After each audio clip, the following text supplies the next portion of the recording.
हरे कृष्णा। जय श्रील प्रभुपाद। हम सभी चाहते हैं कि हमारा मन शांत रहे, प्रसन्न चित्त रहे, फिर भी हम देखते हैं कि किसी न किसी बात को लेकर हमारे मन में विभिन्न काम, क्रोध, लोभ, मोह, मद, मात्सर्य, राग, द्वेष, ईर्ष्या, मान, अपमान, तनाव इत्यादि का कष्ट झेलना ही पड़ता है, पीड़ा झेलना ही पड़ता है।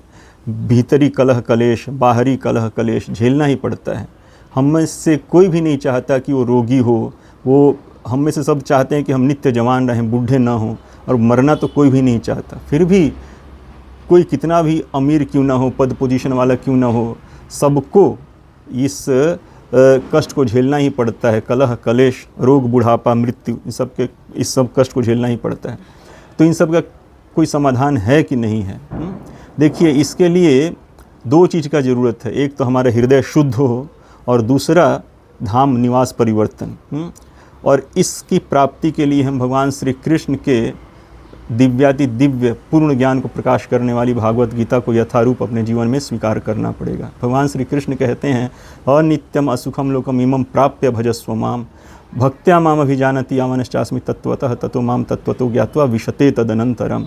इस अनित्य असुख मीन्स दुख वाले लोक में पड़ गए हो तो मेरा भजन करो, नित्यता को और आनंदमय जीवन को प्राप्त करने के लिए।